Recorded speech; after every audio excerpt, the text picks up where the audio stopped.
हम ये समझते हैं कि शायद ये प्रोसेस पूरी करने का समय पूरा नहीं हो पाएगा, तो संभवतः चुनाव नहीं हो सकता।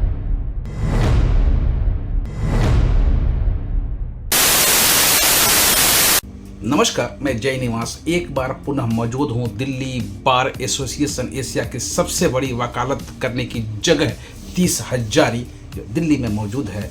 और इस बार मैं कुछ लोगों से यह जानने का प्रयास करूँगा चुनाव की डेट दिल्ली बार एसोसिएशन समेत दिल्ली के 14 न्यायालयों में जो एसोसिएशन है, वकालतों की जमात है, वकीलों की समूह है, उनका चुनाव का डेट 3 बार टल चुका है।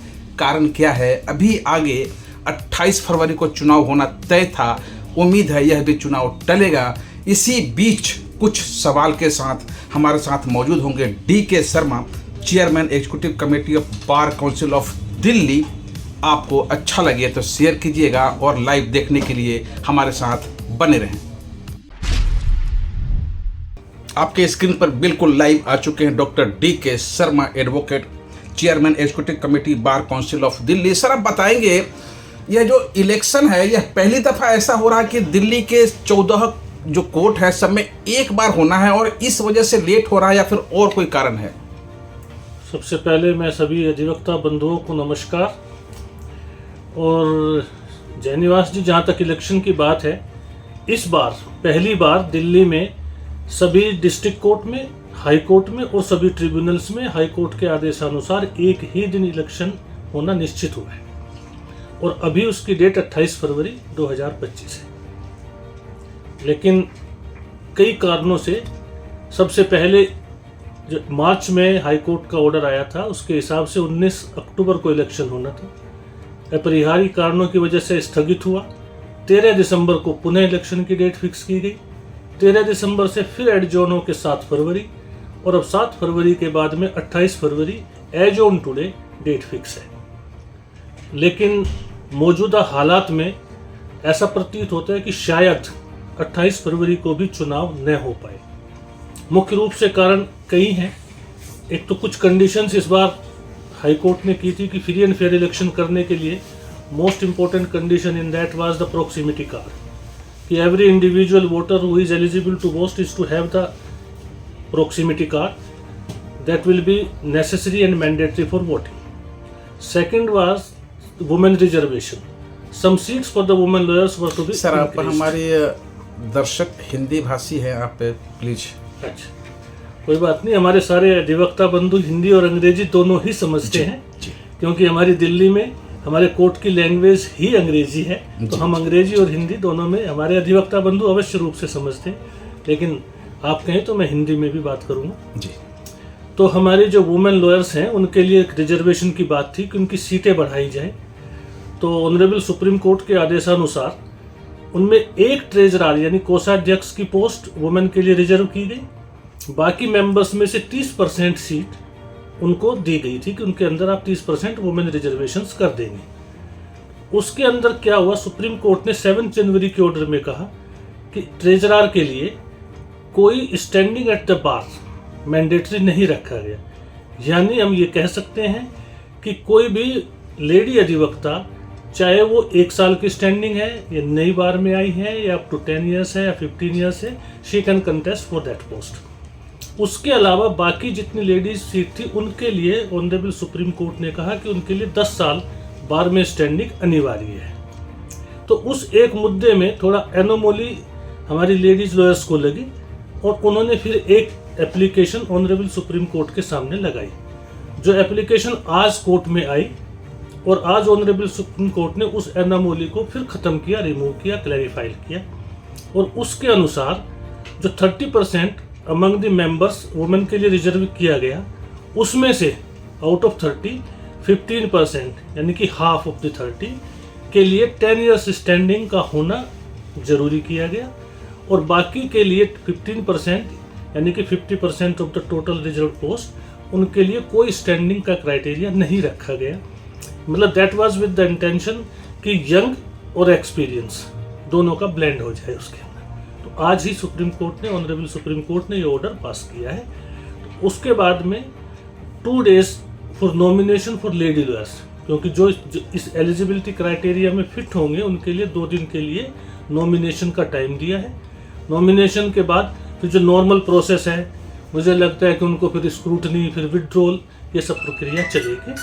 तो मुझे ऐसा लगता है कि इसके बावजूद इसके बाद शायद इतना समय नहीं बचे कि 28 को इलेक्शन हो सके। 28 को इलेक्शन हो ना हो अभी वो बात की बात है, लेकिन प्रश्न यहाँ ईजाद होता है कि जैसा कि आपने कहा कि 33% रिजर्वेशन है, तो 33% रिजर्वेशन होने का मतलब अभी DBA 30 हजारी कोर्ट परिसर में जो वकीलों की समूह है, इसमें कितने पोस्ट हैं? 30 हजारी में हमारे यहाँ टोटल 14 पोस्ट है। 14 पोस्ट में से एक post lady member executive member के लिए ऑलरेडी रिजर्व है। एक पोस्ट ट्रेजरार के लिए पहले सुप्रीम कोर्ट के ऑर्डर के मुताबिक रिजर्व कर दी गई थी। बाकी पोस्ट में से 2 सीट और रिजर्व की जाएंगी। तो टोटल 4 पोस्ट महिला लेडीज मेंबर के लिए होगा, तो उसमें से 10 इयर्स किसके साथ लागू होगा?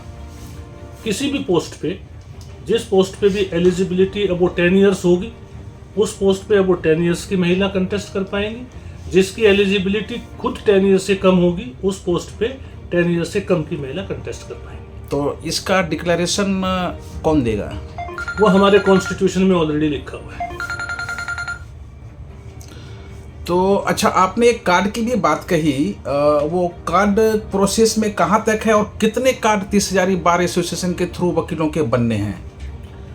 तकरीबन उनकी संख्या 4400 के करीब है कार्ड की, और एक अनुमानित या जो सुनने में आया है, अनकन्फर्म्ड है कि करीब 3900 कार्ड बन चुके हैं और 500 कार्ड के करीब अभी भी बनने पेंडिंग है। 2 साल पहले कहे 2022 में जब इलेक्शन हुआ था तो कितने वोटिंग हुई थी और कितने कार्ड रिन्यूअल हुआ था? नहीं, 2022 में ये प्रोक्सिमिटी कार्ड का कोई कंसेप्ट नहीं था। ये इसी बार पहली बार लगाया गया है। वहाँ तो normal bar council of Delhi या दिल्ली बार एसोसिएशन के कार्ड से चुनाव होता था। चूंकि इस बार एक ही डेट में पूरे दिल्ली के 14 कोर्टों का चुनाव होना, 14 न्यायालय का चुनाव होना तय है, तो क्या उम्मीद है यहाँ कितने लोग इस कोर्ट में, कितने वकील भाई इस कोर्ट में अपने वोट के लिए नवीनीकरण कराएंगे?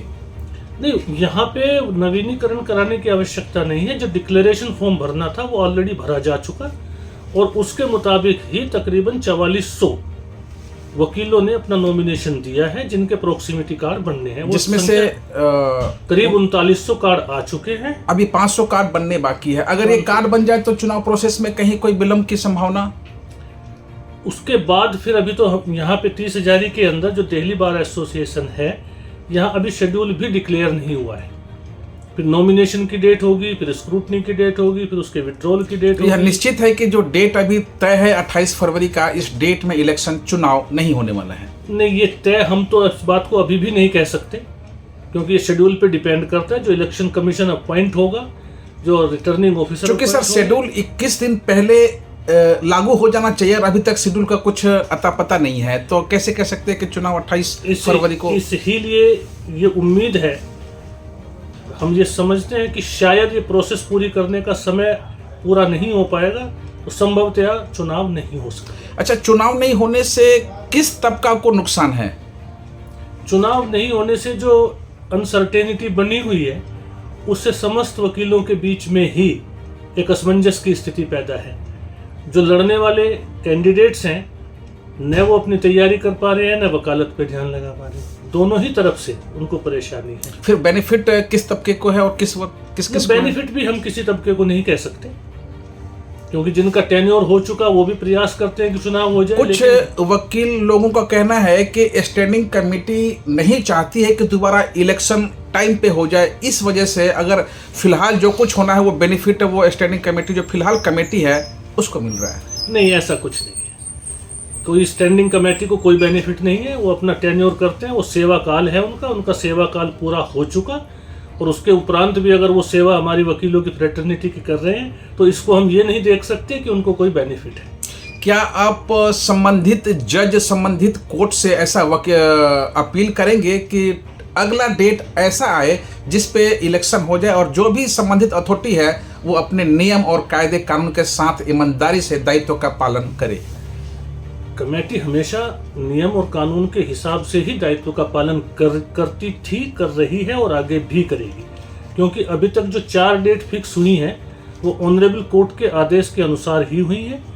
पहली डेट 19/10 ऑनरेबल हाई कोर्ट के द्वारा फिक्स थी।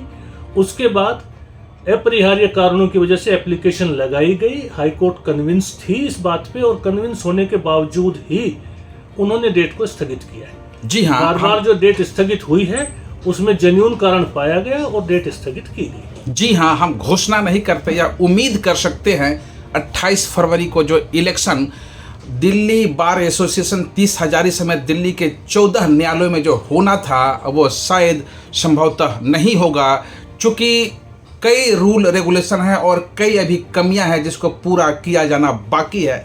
अगर आपको खबर अच्छा लगे तो शेयर कीजिए। अगर आपके दिलो दिमाग में कोई भड़ास है, कुछ भी है, कमेंट सेक्शन में जाके हमें बताने का प्रयास कीजिए। आपके सामने स्क्रीन पर doctor DK Sharma, chairman executive committee bar council of Delhi थे। आपको खबर कैसा लगा हमें बताने का प्रयास करिए। तब तक के लिए जय निवास का जय हिंद, नमस्कार।